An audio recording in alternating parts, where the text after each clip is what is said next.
You know, it's not even Halloween yet, but millions of kids already know what they want for Christmas, a new video game system called Nintendo 64. Nintendo took the power of a $100,000 computer workstation and put it into an affordable home game machine. You know, it is really the kind of graphics that we had always hoped that we could see. With Nintendo's 64-bit technology, it's a whole new game. Whatever you thought about video games before, set it aside, try it. It's a whole new experience.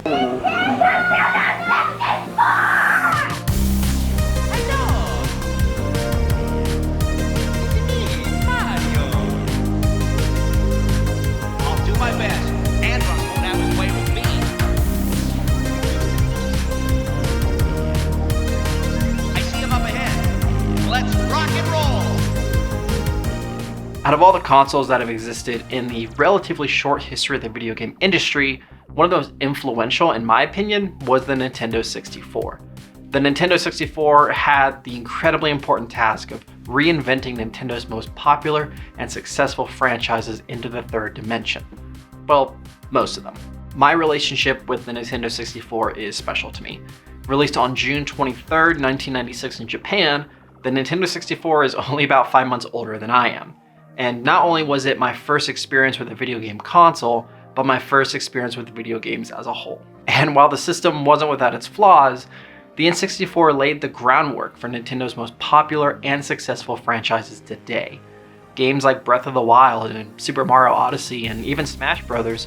Wouldn't exist today without the N64 reinventing those franchises to work in the third dimension, and even creating some of them for the first time ever. And now that Nintendo has added N64 games to the Nintendo Switch Online service, there's a whole new generation of gamers who will be able to experience these groundbreaking titles maybe for the first time ever. So in order to honor the 26-year legacy of the N64, let's rip it out of the box that's been in the closet collecting dust for who knows how long, and see if we can't bring life to an old friend from a simpler time. Now, before you start doing any work to your console, there's a couple of things you're going to want to make sure you have first. You're going to want a clean and safe surface to work on. You're going to want the right tools for this job. And also, you're going to want a good way to organize your materials. Make sure you have a nice flat surface to do this on, something that's going to keep it out of reach of maybe some small children you don't want messing with it, or any pets you have as well. I'm looking at you, Ahsoka. Now, before you start trying to tear this thing apart with your common household screwdriver, I would make sure you have a good set of small multi-head screwdrivers to use for this project. There's going to be a variety of different sizes of screws in this console, so make sure you have enough sizes to get through the process. You're also going to want a set of game bit screwdrivers in sizes 4.5 to 3.8, I think is what you want. These are Nintendo's proprietary security screws that they used on most of their older consoles to keep people from tampering with it. I've seen some people say you can use like a melted Bic pen or something like that. Just stop. Don't do that, please. If you're willing to tear apart your console, you already care way more than most people, so just save yourself the headache and just get yourself one of these sets of screwdrivers. If you're doing this kind of project, I guarantee you're gonna need those down the road for something else that you're gonna do. So just go ahead and get a set. Now, during this process, you're gonna have a lot of different size screws, different size parts, things like that. So I would have a good system to organize these things readily available to you. I personally just use a set of glass Pyrex dishes that I just had in my house. I like these because they're clear, they're heavy, they're not gonna move around. And when you drop a screw in there, they also make a nice little tactile sound. But use whatever you've got at your disposal, from just basic bowls to cups. I've seen people use ice trays. So use what you have at your disposal, but you're gonna wanna have something to put your screws in. Don't leave them loose on the desk. I promise you they will get lost. Before you start taking any screws out, the first thing you're gonna want to do is take off any plastic covers from the console.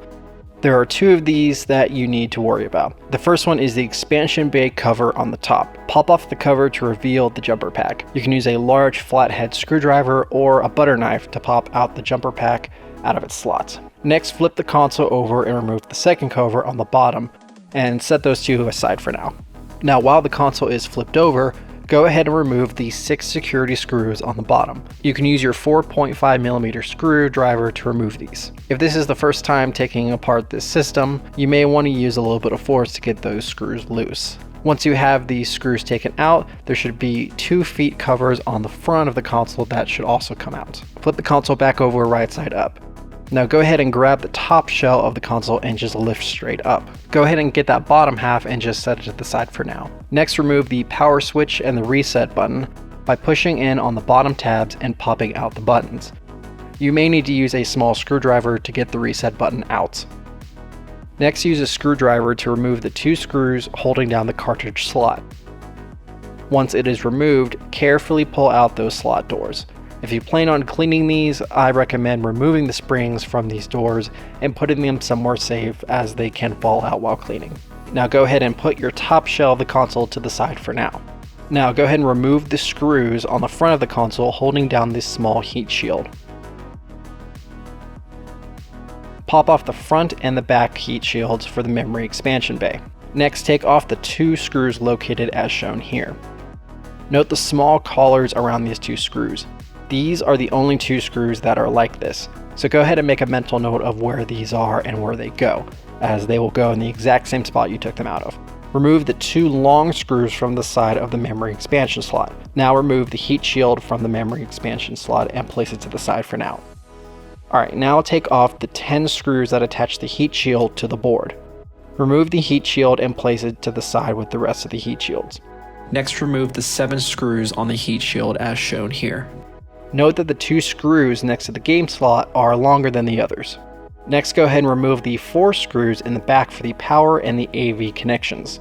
For me, these screws are a silver instead of brass like the rest of these, but they might be different for you.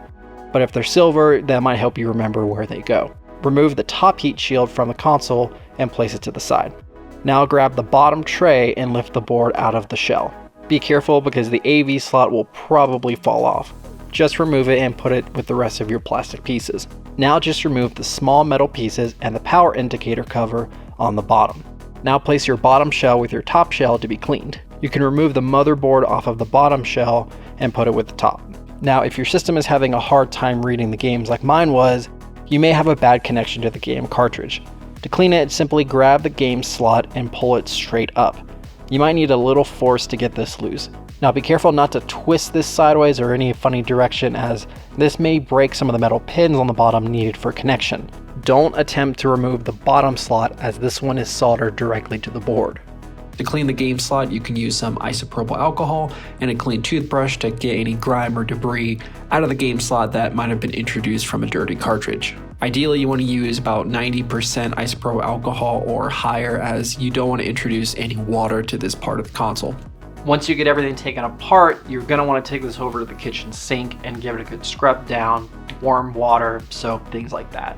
On my console, I had some grime and some dirt. You can use a toothbrush to get it out of the cracks. I also had some permanent marker that was on there. You can also see on the front of the controller ports, I had a lot of dirt and grime and things like that. In my experience, I've had really good luck with Mr. Clean Magic erasers. That usually takes that stuff off pretty quickly, but just be careful not to use it too extreme, because it is an abrasive material and it might act like sandpaper if you're not careful. So just be cautious and do it little bits at a time. Once you get everything washed, I would set that aside, put on a towel or something, let it dry overnight at least, give it enough time to dry out completely. You don't want to take any of those pieces with water in them and introduce that water into your console. It can cause damage. So I would say just give it at least overnight, ideally a full day, for that all to dry out. Now, real quick before we reassemble this thing, comment down below, what was your favorite N64 game growing up, along with a, let's say, game controller emoji next to it. And if you comment that down below, I'll give you a thumbs up. I'm really curious what you guys played growing up. Now that all your pieces have had time to dry, it's time to reassemble your console. Start out with the bottom shell and place those metal pins back in their slots and the power indicator light in its slot as well. Next, we will reinstall our game cartridge slot back in our board. Simply line up the pins on the bottom of the game slot with the holes on the board and push in, making sure not to bend or break any of the brass pins. There should be an arrow to indicate which way they should face. Once that's back in place, place the bottom heat shield back on the bottom of the board. Now place the board with the heat shield back into the bottom shell of our console. Place the AV port cover back in the shell as well. You may have to lift up the board a little to get this back on. Now reinstall the 4 silver screws in their slots for the power and the AV ports. Now place the top heat shield back on the board and reinstall the 7 screws in the top. Remember the 2 longer screws that go next to the game slot. Now place the longer heat shield on the top, lining up the holes on the top as well. Place the 10 screws back in the holes through the long heat shield. These screws might be a bit harder to get threaded the right direction since you're going through several layers of heat shields into the processor heatsink, so just make sure you don't cross thread them. Next, place the memory expansion heat shield in its place. Place your smaller heat shield back in the slots on either side of the memory expansion. The longer one goes in the front, located here. You should be able to just line up the holes and they should clip onto the sides. Now get your brass screws with those collars on them and place them back in their spots. There more than likely should be a small indentation on the heat shields from when the collars were placed. Now install the 2 black screws in the holes for the expansion bay heat shields. And 1 more brass screw in the front next to the power indicator light. Put the 2 long thin screws back in their slots on the side of the expansion port. At this point, go around and double check your screws on the console and make sure they are tight.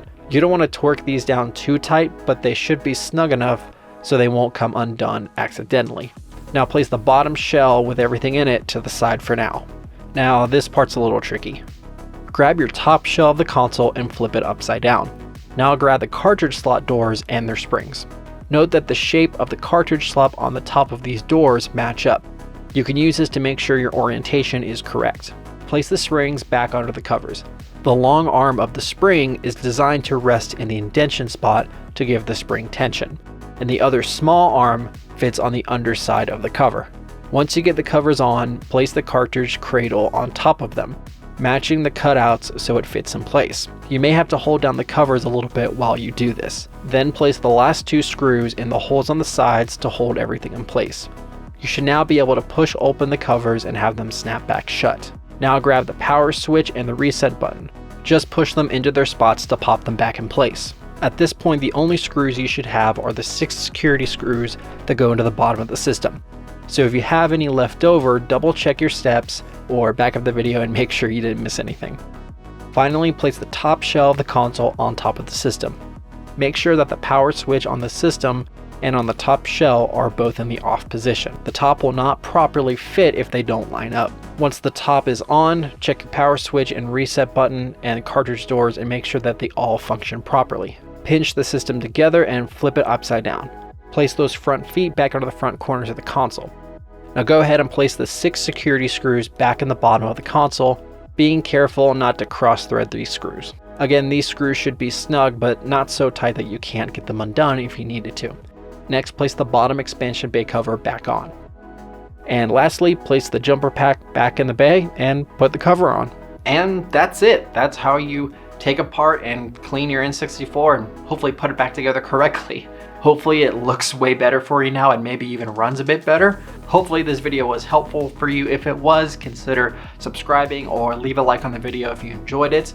I'm planning on doing some more videos like this in the future of console teardowns, maybe some more controller teardowns. So stick around if you're interested in any of that, as well as maybe some game reviews in the future. I'm not sure, still figuring that out. Thank you guys for watching. I hope you enjoyed the video, and I'll see you in the next one.